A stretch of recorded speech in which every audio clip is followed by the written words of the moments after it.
빌립보서는 이제 이번 주하고 다음 주면 끝입니다. 끝이고 열왕기 상하를 할 겁니다. 미리 보시면 좋아요. 바울의 편지는 이제 마지막을 향해 가고 있죠. 마지막을 향해 가고 있고, 그 내용은 바울 자신에게 도움을 준 빌립보 교회에게 감사하는 내용이죠. 그죠? 빌립보 교회가 자신을 도와준 것에 대해서 고마워하고 있습니다. 하지만 그 감사의 본질은 이제 단순히 빌립보 교회가 나를 어려운 내 처지를 도와줬기 때문에 빌립보 교회가 고마운 게 아니고, 물론 그거에 대한 감사함의 표현도 있는 거예요. 그런 거 있죠. 누가 내가 어려운 처지에 처했는데 누가 나를 도와줘요. 누가 나를 도와주면 우리는 그래, 이건 내가 어려울 때 내가 하나님께 기도해가지고 하나님이 날 도와준 거야 하면서 그 사람에 대해서는 아무런 감사도 안 하고 표현도 안 하고 이런 사람들이 있어요. 그게 아니에요. 그렇게 하라는 게 아니에요. 이것 때문에 그러한 일들이 교회 안에서 일어났어요. 지금 바울의 이런 표현들도 그게 성경을 이상하게 해석하면 안 됩니다. 감사의 표현을 하는 거예요. 그 사람에 대해서 고마워해야 되고. 근데 그 뒤에 이면에 있는 하나님의 은혜를 우리가 기억하는 거죠. 그 사람은 하나님께서 쓴 거예요. 그죠? 나를 도와주기 위해서 이제 그 사람을 통해서 하나님께서 일을 하시는 거죠. 그럼 그 사람에게도 고마워해야 되는 겁니다. 도움 자체를, 빌립보 교회가 네가 두 번이나 나를 도와줬다, 고맙다, 이렇게 얘기를 하죠, 직접적으로. 근데 이제 바울이 얘기하고 싶은 건 뭐냐면, 너희가 나를 도와준, 그냥 단순히 나를 도와준 걸로 말미암아 너희의 신앙을 때우려고 하는 것이 아니고, 너희가 나의 이 십자가의 길, 이 고난의 길에 너희가 동참함으로 말미암아서 너희가 그 열매로 나를 도와주게 된 것에 대해서 내가 더 기뻐한다. 이거예요. 도와줘서 고마운데, 나의 기쁨은 단순히 너희가 나를 도와준 것이 아니고, 너희가 그 십자가의 길을 나와 함께 가기로 한 것에 대해서, 그래서 너희가 그걸로 말미암아 성장하게 된 그 모습을 나에게 보여준 것이 나는 하나님께 너무 감사하다. 이 얘기예요. 다르죠, 전혀. 그죠? 저들이 복음에 의해서 맺게 된 그 신앙의 열매로 다른 사람을 도울 수 있게 됐다라는 거예요. 그냥 단순히 바울하고의 어떤 이해관계, 지인이기 때문에 그렇게 도와준 것이 아니고, 저들이 이제 신앙의 길을 걷는데 거기에 그 신앙의 열매로서 이제 바울을 도와준 것에 대해서 바울이 고마워한다라는 거죠. 그 도움에 대해서. 그리고 하나님께 감사한다. 그리고 너희가 나를 도와준 것이 그렇기 때문에 하나님께 드리는 제물이 되는 거다. 이렇게 얘기하는 겁니다. 그냥 도와줬다고 제물이 되는 게 아니에요. 이상한 사람도 많죠. 바울은 빌립보 교회가 자신의 필요를 채워준 것을 감사하고 있지만 그게 다가 아니고, 저들이 바울의 일에 동참하는 것, 바울의 사역에 동참하게 된 것, 자신이 하나님의 종으로 살듯이 저들이 하나님의 자녀로 살고 있는 것에 감사하는 겁니다. 본질적인 감사죠. 그죠? 신앙이란 누구에게 쓸모가 있거나, 누구를 돕거나, 누구를 가르치는 일이 다가 아니에요. 그게 다가 아니고, 신앙은 자신이 하나님 앞에 서는 거죠. 그죠? 내가 무언가를 저들을 도와줬기 때문에 내가 하나님 신자라는 것이 아니고, 신자가 되는 게 아니고, 내가 신자이기 때문에 저들을 도와주는 거죠. 그죠?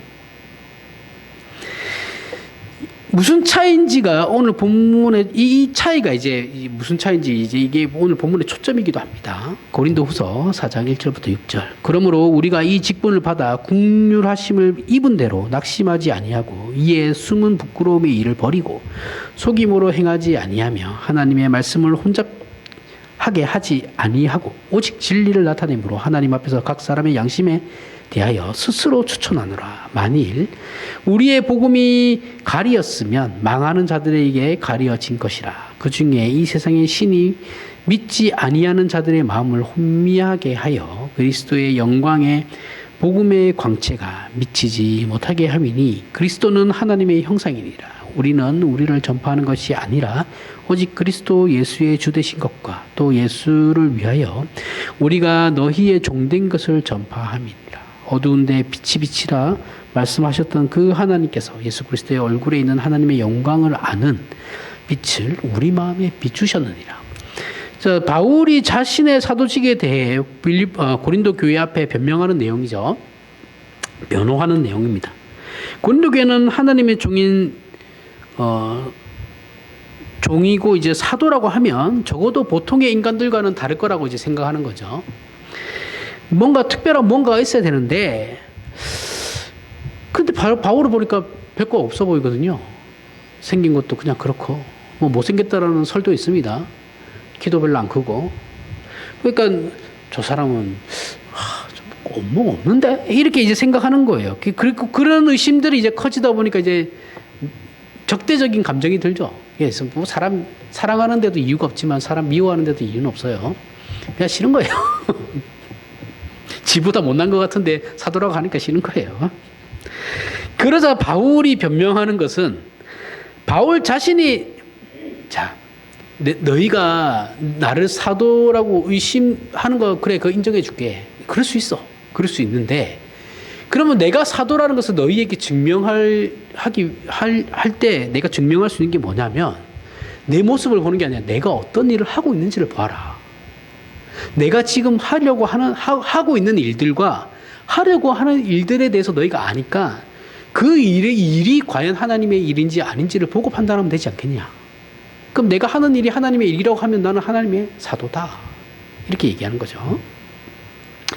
바울 자신이 하는 일은 자신이 모시고 있는 그 신, 하나님이 자신에게 어떤 것을 보상해 줬느냐가 아니다라는 거예요. 하나님, 내가 사도이기 때문에 하나님께서 어떤 것을 보상으로 나에게 뭔가 주었다. 그게 아니고 하나님께서 자신을 기꺼이 부르시고 항복시키셔가지고 하나님의 요구하신 대로 모든 일에 자신을 순종하게 만드셨다. 그 사실을 증명하고 있는 인생, 내 삶 자체가 그러한 인생을 살아가고 있는 내 인생을 보라는 거예요. 내 인생을 보고도 너희가 의심하면 그거는 답이 없는 거예요. 바울의 인생을 보고도. 하나님의 종이고 사자라는 것이 무엇으로 증명되는지에 대해 바울은 자신이 항복하고 믿는 하나님께서 마음껏 자신을 부리시도록 자신의 존재와 인생을 순종으로 바친 것이다 라고 하는 겁니다. 우리가 어떤 훌륭한 목사님이 있어요. 소문이 막 자자해요. 막 명성이 막 올라가. 그런데 이제 그 목사가 진짜 하나님의 사람인지 아닌지를 판단하는 방법은 그 목사가 어떤 일을 하고 있는지를 보면 돼요. 그것도 헷갈리죠, 요즘은. 그럼 그 목사가 설교 내용을 들으면 돼요. 그 목사가 뭐라고 떠들어 제끼는지를 들으면 돼요. 설교는 그 목사의 가치관이 다 들어가거든요. 그것도 판단이 안 되면 그 교회를 다녀보세요. 다녀보면 이제 보입니다. 그 목사가 어떤 인간인지. 그럼 그 목사가 하는 일을 보고 판단하면 일을 많이 하라는 게 아니에요. 교회 행사를 많이 하고 교회 전도 많이 하고 이런 그런 걸로 판단이 안 돼요. 그 사람이 어떠한 가치를 가지고 어떻게 추구하고 어떤 신앙을 추구하고 있는지를 보라는 거예요. 그럼 진짜인지 가짜인지 알 수 있어요. 이거는 100%입니다. 돈 가지고 막 이리저렇게 하는 거 보면 다 수상한 사람들이에요. 고린도후서 4장 5절에 우리는 우리를 전파하는 것이 아니라 오직 그리스도 예수의 주 되신 것과 또 예수를 위하여 우리가 너희의 종된 것을 전파함이니라. 자, 바울 자신이 저들을 고쳐내거나 돕거나 변화시키는 게 아니고 바울이 고린도 교회를 변화시킬 수 없어요. 그런 능력은 바울에게 없어요. 아니고 그것은 고린도서 6절에 그다음 어두운 데 빛이 빛이라 말씀하셨던 그 하나님께서 창조의 능력으로 그들을 변화시키는 거다라고 말하는 겁니다. 하지만 이 일이 언제 어떻게 일어나는지는 바울은 몰라요. 하나님께서 분명히 너희를 변화시키실 건데 그게 언제 어떻게 일어나는지 나는 모른다. 너희도 모르고 나도 모른다. 바울은 그저 하나님께서 자신에게 이 길을 걷게 하셨으니까 나는 그냥 따라갈 뿐이야. 예수께서 가신 그 길, 나는 그냥 따라갈 뿐이야. 너희의 그 때가 언제인지 나도 모르고, 내 때가 언제인지도 나도 모른다. 그거예요. 하지만 나는 그냥 간다. 그게 내 사명이니까. 바울이 고린도 교회 교인들의 입에 맞게 굴어야 하는지, 그래서 저들을 어떻게 항복시킬 것인지에 대해서는 자신은 몰라요. 모른다고 합니다. 그건 자신의 책임도 아니다라는 거예요. 내가 담임 목사로 왔는데 교인들 입맛에 맞춰가지고 교인들을 내 사람으로 만들어요. 내 사람으로 만들었다 쳐요. 그럼 그게 내 사람이 된 거지 하나님의 사람이 된 건 아니잖아요. 어떻게 왜 목사가 내 사람을 만들려고 하면 안 되죠? 그죠? 나를 통해서 하나님을 믿게 만들어야 되고 예수 그리스도를 바라보게 만들어야 되는데 우리나라 목사들만 그런 건 아니죠. 사실은 사람은 누구나 다 그렇죠. 내 사람 내 편을 만들려고 그래요. 목사들이.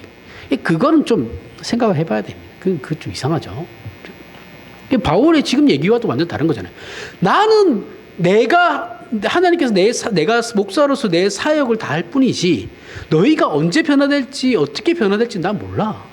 그건 내 책임이 아니야. 그리고 내가 알 수도 없어. 그건 하나님이 하시는 거야. 나는 그저 내 할 일을 하는 거야. 묵묵히. 이렇게 가는 겁니다. 그래 교인들이 그럼 난 당신 싫어요. 당신 나가세요. 그건 나가면 돼요. 뭐 거기서 붙들고 싸우고 할 필요가 없어요. 싫다는데 뭘 어쩌라고. 거부하는데. 할 만큼 했으면 그냥 나가야죠. 싫다는데 뭐 붙잡고 있어요. 거기서 목사가. 그래봐야 그 교회 손해입니다. 그죠? 그런 훌륭한 목사가 나가면 목사는 손해될 게 하나도 없어요. 다른 데 가면 돼요. 손해보는 건 교회예요. 그건 또 모르죠. 그래서 자신은 고린도 교회의 반대와 조롱에도 하나님께서 이끄시는 길에 사도로서 순종하고 충성하는 것 외에는 자신은 아무것도 자신과 하나님을 증명할 방법이 없다는 거예요. 교인들이 나를 안 믿고 저 목사님 우리 마음에 안 들어. 맨날 막 싫은 소리만 해. 나갔으면 좋겠어. 막 이렇게 해도 그냥 쫓겨나는 그 순간까지 난 내 할 거 하면 돼요. 그게 목사가 그렇게 해야 되는 겁니다. 목사는. 자리에 연연하는 게 아니고. 뭐 사역지 없으면 안 하면 되죠. 뭐. 하지 말라니까 사역지도 안 주는 거겠죠. 고린도 후서 4장 7절에서부터 15절에 우리가 이 보배를 질그릇에 가졌으니 이는 심히 큰 능력은 하나님께 있고 우리에게 있지 아니함을 알게 하려 함이라. 우리가 사방으로 우겨싸움을 당하여도 쌓이지 아니하며 답답한 일을 당하여도 낙심하지 아니하며 박해를 받아도 버림받지 아니하며 거꾸로 뜨림을 당하여도 망하지 아니하고 우리가 항상 예수의 죽음을 몸에 짊어짐은 예수의 생명이 또한 우리 몸에 나타나게 하려 함이라. 우리가 살아있는 자가 항상 예수를 위하여 죽음에 넘겨짐은 예수의 생명이 또한 우리 죽을 육체에 나타나게 하려 함이라. 그런즉 사망은 우리 안에 역사하고 생명은 너희 안에서 역사하느니라. 기록된 바 내가 믿었으므로 말하였다 한 것 같이 우리가 같은 믿음의 마음을 가졌으니 우리도 믿었으므로 또한 말한다. 주 예수를 다시 살리신 이가 예수와 함께 우리도 다시 살리사 너희와 함께 그 앞에 서게 하실 줄 아노라. 이는 모든 것이 너희를 위함이니 많은 사람의 감사로 말미암아 은혜가 더하여 넘쳐 하나님께 영광을 돌리게 하려 함이라. 자, 앞에 말했는데 또 오해하시면 안 돼요. 그렇다고 목사가 그렇다고 해서 다 뛰쳐나고 그게 아니에요. 최선을 다 할 때까지 다 하는 거예요. 오해하시면 안 됩니다. 조금만 누가 뭘 했다고 해서 뛰쳐나갈 그게 아니에요. 내 할 일을 다 끝까지 다 하는 거예요. 그럼에도 불구하고 안 되면 나가는 겁니다. 세상 법정까지 갈 수는 없잖아요. 그런 것 때문에. 복음에 비친 예수 그리스도라는 놀라운 그 보배가 우리 신자라는 질그릇에 담겨 있어요. 그죠?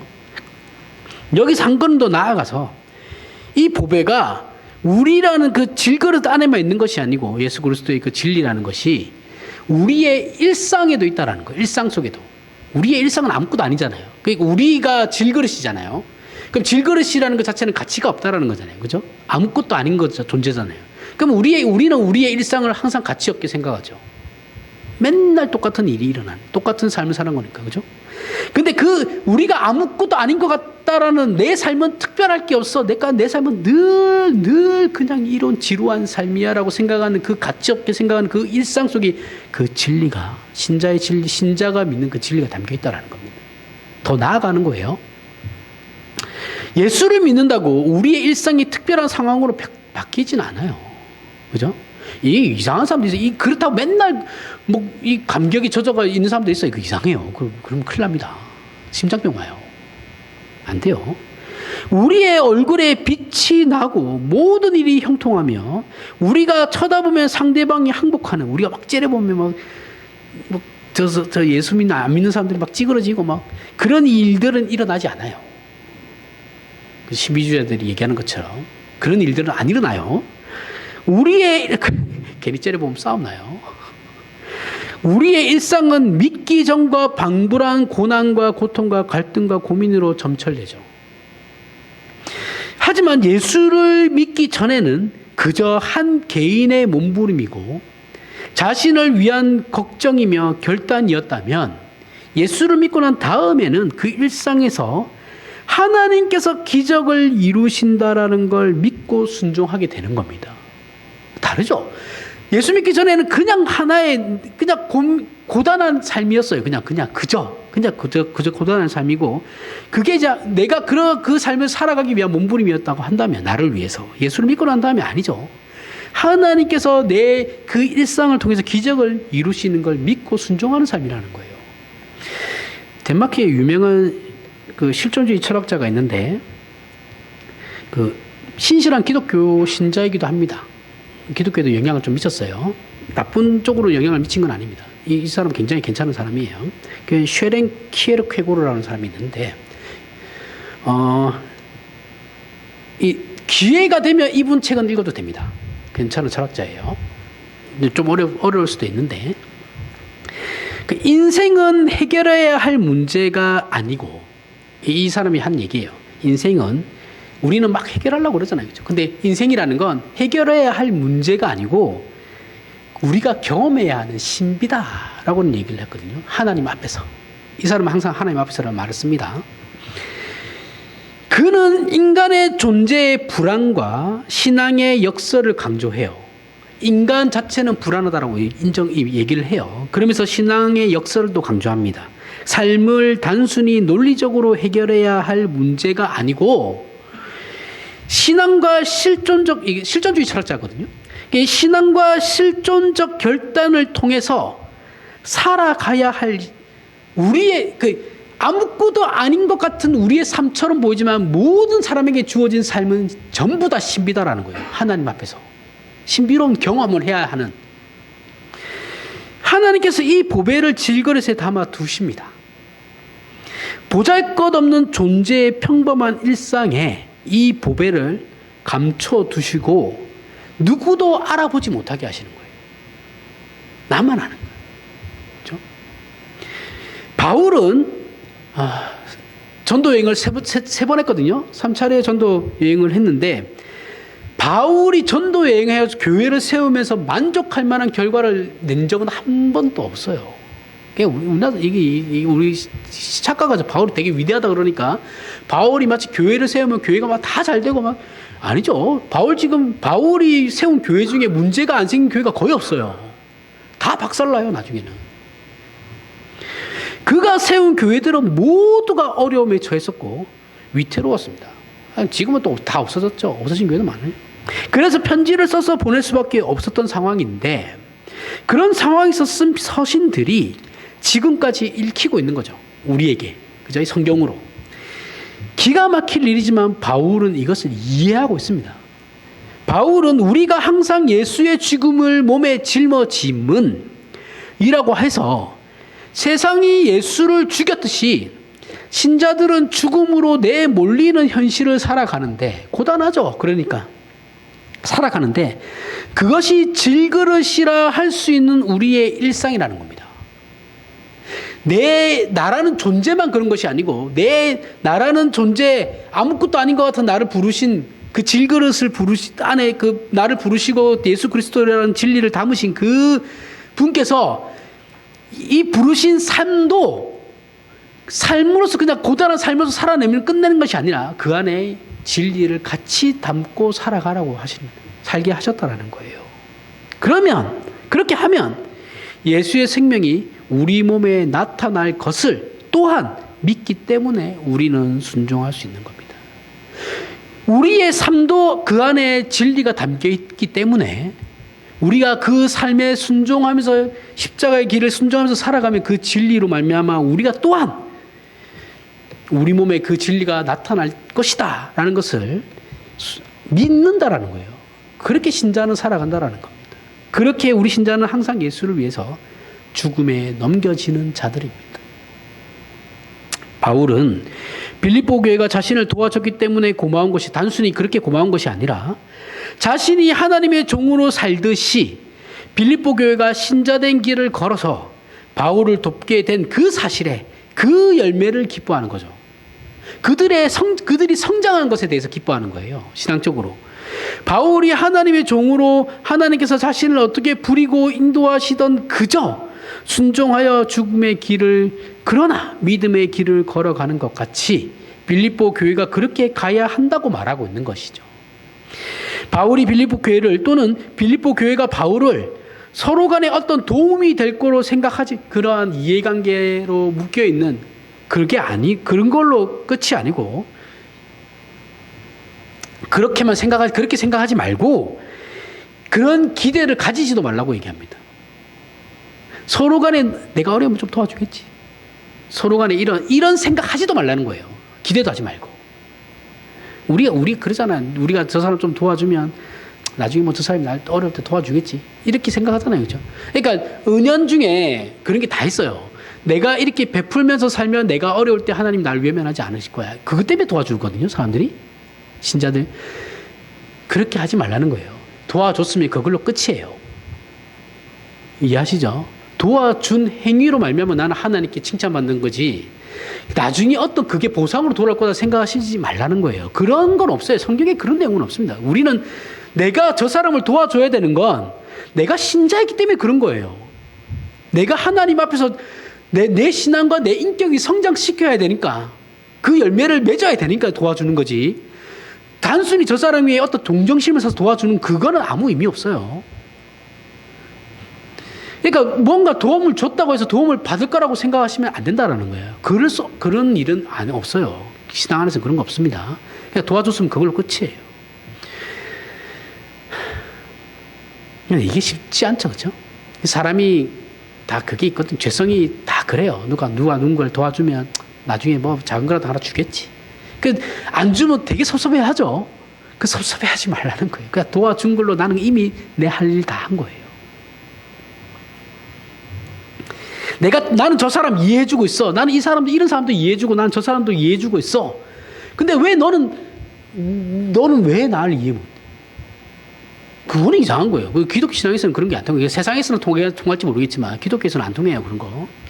이해하면 그 이해한 걸로 끝인 거예요. 이게 어렵습니다. 교회 안에서 특히. 바울이 하나님의 종으로 하나님께서 자신을 어떻게 부리고 인도하시던 그저 순종하여 죽음의 길을 그러나 그 믿음의 길을 걸어가는 것 같이 빌립보 교회도 저와 여러분도 그렇게 가야 된다라는 겁니다.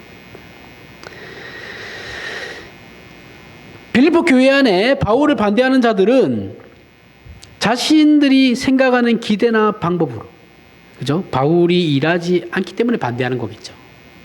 그죠? 바울의 가르침이 자기들이 생각하는 신앙과 다르다고 생각하니까 바울을 반대한 거예요. 그래서 제 사도 아니야. 이렇게 나가는 거거든요.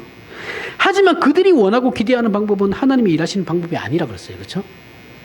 자기들이 잘못한 건데 남 탓하는 거예요. 저들이 바라는 건 결국 어떤 겁니까? 율법으로 말미암아 뭔가를 이룩하려고 하는 인간의 죄성에 의한 이기심과 자신들의 욕심을 채우는 거예요. 그러니 바울 안에서 일하시는 하나님을 보지 못하는 건 당연하죠. 그죠? 잘 판단하셔야 됩니다. 오늘날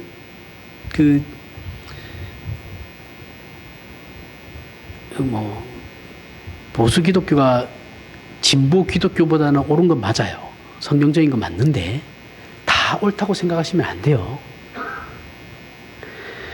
이 안에도 별의별 사람 다 있거든요. 이상한 사람들 진짜 많아요.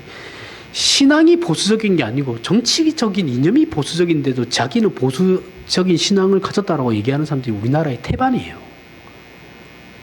신앙은 개판이에요. 지 마음대로 해석하고. 잘 분별하셔야 됩니다. 그 어느 때, 그 어느 시대, 그 어느 때보다 지혜를 더, 그리고 지성을 더 발휘하셔야 될 시대예요. 옛날에는 이렇게 이 종교라는 것이 복잡하지 않았어요. 그죠? 예수를 믿냐 안 믿냐에만 문제만 있었거든요. 근데 지금은 교묘하단 말이죠. 굉장히 교묘합니다. 진짜 생각을 많이 하셔야 돼요.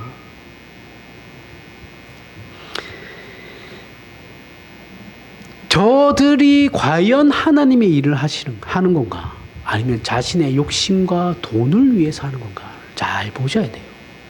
그 사실 금방 알 수 있거든요.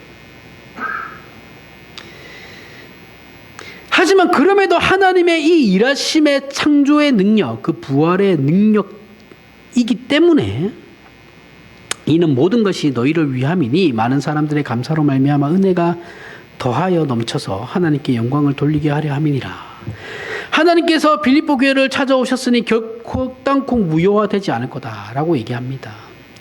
너희가 죄송으로 말미암아 너희의 욕심을 이기지 못하고 잘못된 길로 가고 있지만 하나님께서 너희를 찾아오신 거기 때문에, 너희가 하나님을 찾은 것이 아니고 하나님께서 너희를 찾아오신 거기 때문에 너희가 그러한 지금은 잘못된 길로 가고 있지만 하나님께서 그걸 다시 바르게 고치실 거다. 결단코 그렇다고 해서 너희의 구원이 무효화되는 건 아니다라고 얘기하는 겁니다. 그러나 우리가 일상에서 신자로 산다는 건 만만치 않은 일이죠. 그럼에도 불구하고, 그죠? 이건 고린도 후서에서만 하는 얘기가 아니라 우리가 전에도 살펴봤듯이 로마서 12장에도 나오는 얘기예요. 12장 1절에 그러므로 형제들아 내가 하나님의 모든 자비하심으로 너희를 권하노니 너희 몸을 하나님이 기뻐하시는 거룩한 산 제물로 드리라. 이는 너희가 드릴 영적 예배니라. 자, 산제물은 죽은 게 아닌 살아있는, 그래서 살아가는 삶을 제물로 드리는 거라 그랬어요. 그렇죠? 우리의 살아있는 신자가 드릴 건 없어요. 신자가 하나님께 드릴 수 있는 건 우리 삶밖에 없습니다. 나라는 존재와 다른 건 드릴 게 없어요. 제물의 본래적 의미는 죽어서 드리는 거죠. 죽여야 되는 거죠. 근데 살아있으되 우리 자신은 죽는 삶. 이해하시죠? 그러면 무슨 말인지. 그럼 왜 우리의 삶이 제물이 되는지 알겠죠? 내가 죽는 삶이에요. 내가 죽는 삶. 그 거룩한 길을 걸으라는 겁니다. 이게 바울이 오늘 본문에서 가르치는 내용이에요. 인간은 인간에게 무엇을 해줄 수 있는 존재가 아니죠. 그죠? 내가 저 사람에게 뭔가를 해줄 수 있는 것 같지만 사실은 그 사람의 본질적인 그 어떤 내면의 그것을 해결해 줄 수 있는 사람은 없어요. 바울 또한 자신의 필요를 빌립보 교회가 도와줘서 그로 인해 자신의 형편이 나아져서 기뻐하는 것이 아니다라는 거예요. 단순하게. 빌립보 교회의 도움은 저들이 올바로 신자된 자의 인생을 살게 된 하나의 표가 되기 때문에 바울이 기뻐하고 있는 것이죠. 그래서 바울은 빌립보 교회에게 자신을 도와줬다라는 것으로 너희들의 신앙생활을 그렇게 때우지 말라는 거예요. 야, 우리가 바울 어렸을 때 도와줬잖아. 그럼 됐지 뭐. 이걸로 이런 식으로 너희의 신앙을 때우지 말라는 거예요. 유명한 교회에 출석하는 사람들을 보면 자기 교회 담임 목사가 훌륭하다고 또는 자신이 출석하는 교회 공동체가 좋은 일을 많이 하고 훌륭하다고 자랑들 많이 하죠. 내가 무슨 교회 다닙니다. 내가 무슨 교회 집사예요. 내가 무슨 교회 권사예요. 저희 할머니도 이거 굉장한 자부심이었거든요.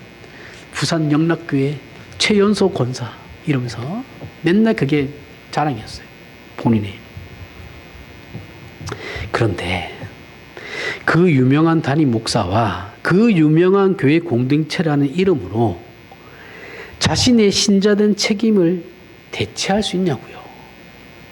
그거는 그 사람들이 훌륭한 거지 그 교회가 훌륭한 거지 내가 훌륭한 건 아니거든요.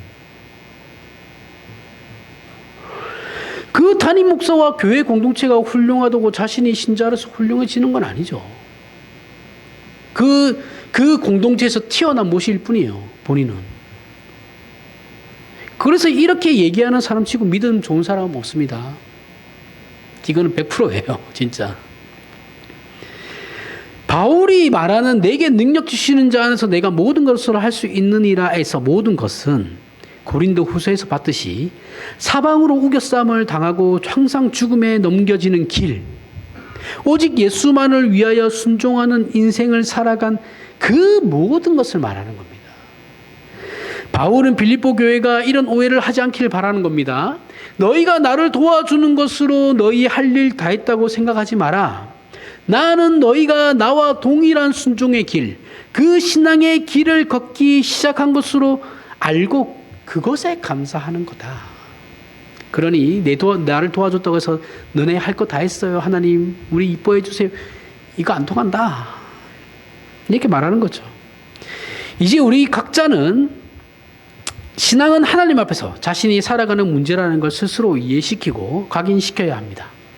그래서 고린도후서 4장 가면 이렇게 마무리되고 있죠. 고린도후서 4장 16절에서부터 18절에 그러므로 우리가 낙심하지 아니하노니 우리의 겉사람은 낡아지나 우리의 속사람은 날로 새로워지도다. 우리가 잠시 받는 환난에 경한 것이 지극히 크고 영원한 영광에 중한 것을 우리에게 이루게 함이니 우리가 주목하는 것은 보이는 것이 아니요 보이지 않는 것이니 보이는 것은 잠깐이요 보이지 않는 것은 영원함이라. 이 결론은 오늘 본문이 빌립보서와 일맥상통합니다. 누구를 도운 것으로 자신의 신앙을 대신하려고 하면 이런 증상이 발생한다라는 거예요. 보상을 요구하게 되고 비평만 남게 됩니다. 내가 누군가를 도와준 것으로, 내가 어떠한 신앙생활을 한 것으로, 신앙 종교 행위를 한 것으로, 그것으로 내 신앙생활을 때우려고 하면 남게 되는 것은 하나님 나 이렇게 했으니까 이걸 주세요. 아니면 남들 그렇게 안 하는 사람들 비판만 하고 있다고요. 그것만 남게 된다고요. 보상과 비평을 요구하는 것은 신앙으로 자신의 삶을 살지 않는 사람들에게 늘 나오는 겁니다. 그죠? 신앙으로 자신의 삶을 사는 사람은 남들을 그렇게 쉽게 재단하지 않아요. 저의 신앙에 대해서 그렇게 쉽게 판단하지도 않습니다. 사람이 실제로 인생을 신앙으로 살면 자라나고 채워지는 변화가 있어요. 이거는 진리입니다. 내가 신자로서 그 십자가의 길을 하나님께 순종하려고 안 되지만 노력하는 사람은 조금씩이라도 성장해요. 이거는 무조건이에요. 안 하는 사람은 없습니다. 생각 없이 사는 사람들이 안 하는 거지. 우리 신자가 낙심하지 않는 이유는 항상 죽음에 넘겨지고 사방으로 우겨싸움을 당하는데 우리 안에서 자라나는 것이 있기 때문에 우리가 희망을 가지고 소망을 가지고 기대를 가지는 것이죠. 이게 없으면 우리는 아무것도 아니죠.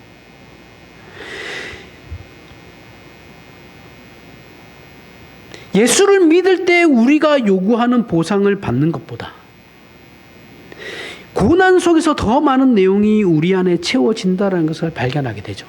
내가 하나님 이렇게 했으니까 하나님 이거 채워주세요 해서 그렇게 응답받는 것보다 내 삶의 고난 속에서 더 많은 것을 내가 배우고 채워간다는 겁니다.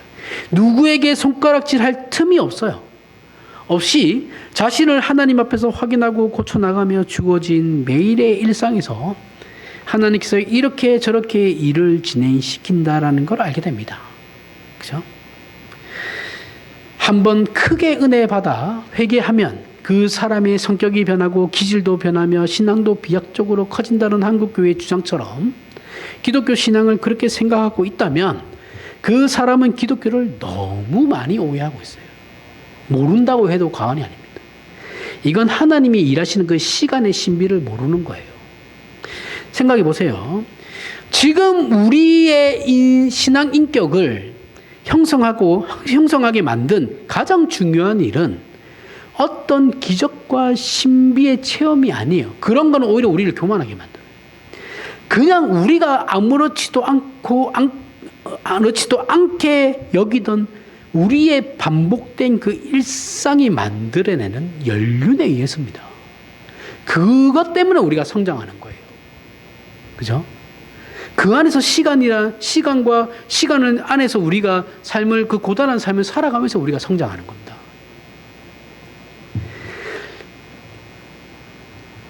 겸손이라는 것은 자신이 누구인지를 아는 데서부터 시작되는 거예요. 내가 누구인가? 나는 누구인가부터 해서 시작되는 게 겸손이에요. 그럼 자기가 누구인지를 어떻게 알아요?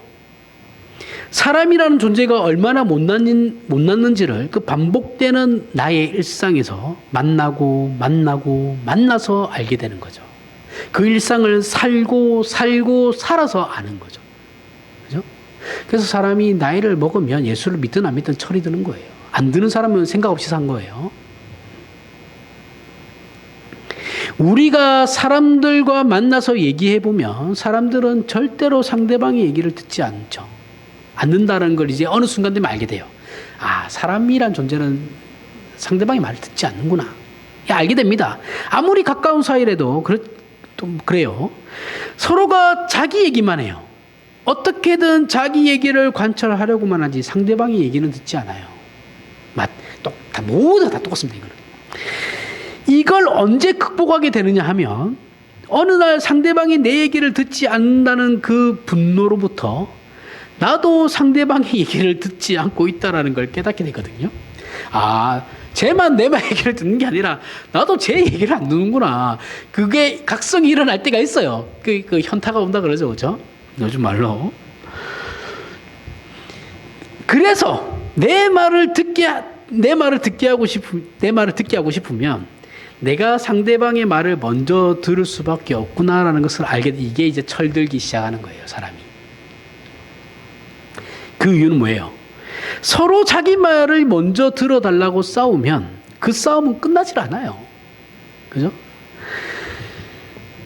우리가 여기까지 오면 내가 그래도 나도 제 말을 안 듣는구나. 거기까지만 와도 우리는 성령 하나님의 인도함을 받고 있는 겁니다. 굉장히 많이요. 이거 쉬운 거 아니에요. 여러분들 이거 우리 공동체 안에서 신앙생활 오래 하시면 알잖아요. 그렇죠? 대화 안 되는 거. 같은 신앙생활에 같이 한 공간에서 그렇게 오래 해도 대화가 안 돼요. 그죠? 지 말만 하니까 서로. 근데 어느 순간 내가 이거 딱 깨달았다 이러면 이거 굉장한 겁니다. 이거. 내가 제 말을 먼저 들어야겠구나. 이것만 돼도 굉장한 성과예요. 사람은 고쳐지지 않아요. 사람이 사람을 고칠 수 없어요. 사람은 하나님만 바꿀 수 있는 겁니다. 내 마음에 들기를 원하는 것으로 사람을 바꿀 수는 더더욱 없어요. 야, 니는 왜 안 되니? 안 되니? 부부싸움이 제일 많이 하는 것 중에 한 개잖아요. 너는 왜 시간이 변해도 안 변하니? 안 바뀌니? 네 성깔머리로 왜 그 모양 굳고라지니? 우리 아내가 맨날 나한테 하는 소리인데 안 바뀌어요, 이거는. 그죠? 바뀌지 않아요. 근데 그걸 내가 모르냐면, 알아요, 저도. 승질 들어온 거. 국가는 성격도 알고 다 압니다. 모르는 사람 없어요. 자기 자신이 자기 성격을 제일 잘 압니다. 그래서 이런 사람들 그럼 어떻게 되냐? 쟤도 내 말 안 듣고 나도 제 말을 안 듣는 거라 그러면 결국 결론이 신자는 어디로 가냐면 세상 사람들은 그래서 됐다. 그럼 영 끊으면 되지 뭐 이렇게 되거든요. 근데 신자들은 어떻게 해야 되냐? 내가 변하면 되는 겁니다. 내가. 그 하나님은 저를 변화시키지 않아요. 하나님께서는 그 얘기 안 통하는 걸 통해서 나를 변화시키지 상대방을 변화시키지 않습니다. 그러면 그건 기독교 신앙이 아니죠. 하나님과 나와의 관계잖아요. 그죠? 그럼 서로가 말이 안 통해요. 그러면 말이 안 통하는 것 때문에 싸웠어. 서로 막 화를 내. 그런데 내가 이건 알아요.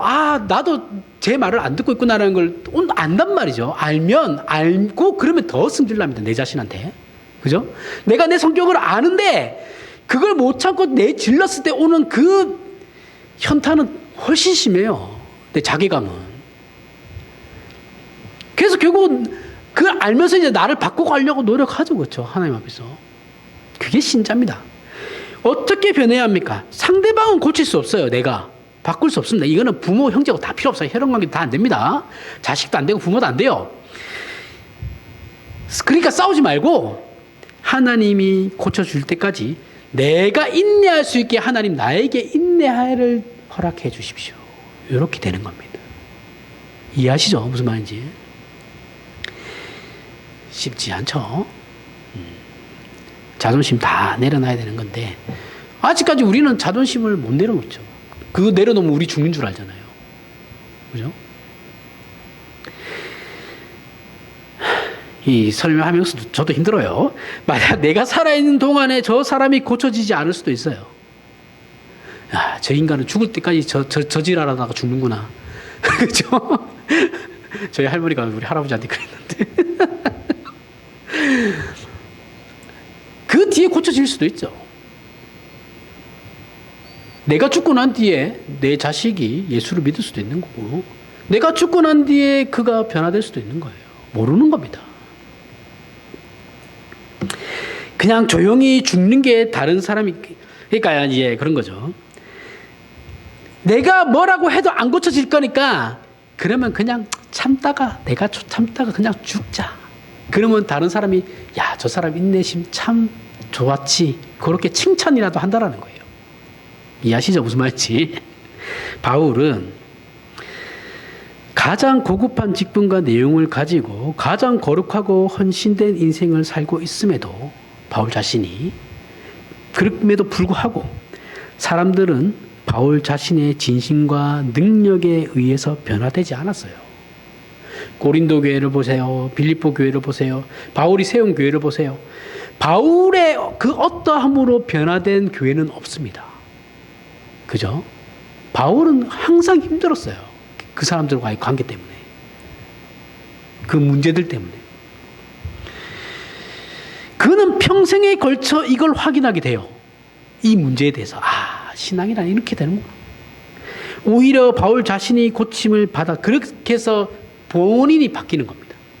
고침을 받았듯이 그것은 오직 하나님만이 하신 일이라는 겁니다.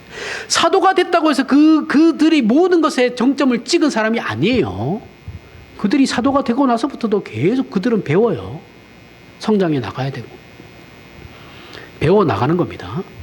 우리는 마치 사도가 되면 뭐 다 끝난 건 줄 알죠. 그렇죠? 아니에요. 그가 가진 것은 기다리고 기다리며 기다리는 것이었어요. 바울이 할 수 있는 건 그밖에 없었어요. 하나님께서 자기를 기다려 주셨듯이 말이죠. 이게 바울로 하여금 내게 능력 주신 자 안에서 내가 모든 것을 할 수 있다라는 고백을 만들어내고, 빌립보 교회 교인들을 향하여 너희가 나를 도운 것은 하나님 앞에 바친 제물이다. 그러니 너희를 바치며 하나님 앞에 살아야 하는 인생이라는 걸 잊지 마라. 나를 도와준 거, 그걸 조건으로 걸지 말고 너희 자신을 하나님 앞에 매일매일 바치는 것으로 너희 인생을 살아내라는 겁니다. 신자가 걷는 길은 특별한 무엇인가가 없는 사람을 하나님의 사람으로 만들어가는 길이라는 것을 우리 스스로 확인해 하셔야 돼요. 아무것도 없어요. 아무것도 없는 사람들을 하나님의 사람으로 만들어가는 일들을 하시는 거예요. 하나님께서. 우리가 괜찮은 사람이 되는 것은 한 번의 설교로 되는 것이 아니고 한 번의 기도로 되는 것도 아니죠. 언젠지 모르지만 우리 자신도 모르게 어떤 수준에 와 있다라는 것을 확인하게 되죠. 그렇기 때문에 나는 과거로 돌아가기가 싫어요. 그 옛날에 그 못난 모습으로 왜 돌아가고 싶겠어요? 지금의 내가 더 좋지. 앞으로 내가 발전할 내 모습이 더 좋지. 우리가 자고 깨는 중에 아이들이 자라죠. 아이들은 언제 자라는지 몰라요. 그렇죠? 꾸준하게 자라니까. 눈에 띄게 같이 사는 부모들은 잘 모르는데 어쩌다 한 번씩 보면 이제 많이 컸다 이렇게 되는데, 매일 보는 부모는 잘 모릅니다. 조금씩 자라니까요. 하지만 안 자라는 게 아니죠. 그렇죠? 자랍니다. 세상의 시간 속에서 우리만 일하는 것이 아니라 하나님께서도 그 안에서 일하신다라는 거예요. 우리의 삶 속에서. 아무것도 아닌 것 같은 그 삶 속에서. 그러니 하나님께서 우리 안에 무슨 일을 하셨는지를 스스로 하나님 앞에서 확인해 보시길 바랍니다. 그리고 하나님의 일하심을 과소평가하시지 마시길 바랍니다. 다른 것으로 때우려고도 하지 마시길 바랍니다. 그렇게 더 열심히 하나님의 일하심 앞에 우리를 순종시켜서 우리의 일상의 보배가 감추어져 있다는 걸 아는 책임 있고 하나님의 변화와 축복의 인생을 누리며 사는 저와 여러분이 되길 바랍니다. 기도하겠습니다. 하나님, 오직 은혜를 감사합니다. 잠시 받는 환난에 경한 것이 영원한 영광에 중한 것을 이루는 줄 알게 되었습니다. 하나님께서는 성실하게 일하시고 우리가 인식하지 못할 때도 우리를 기르셨습니다. 우리를 살찌우셨고 우리를 채워나가셨습니다. 이것을 기억하여 더 열심을 내어 주를 섬기고 우리의 인생을 주 앞에 바쳐 순종하는 삶이 되게 하시어 오늘 바울 사도의 고백이 우리의 고백이 되며 바울의 경계를 우리 마음에 새겨서 책임있고 복된 신자가 되게 하여 주시옵소서. 예수님 이름으로 기도합니다. 아멘.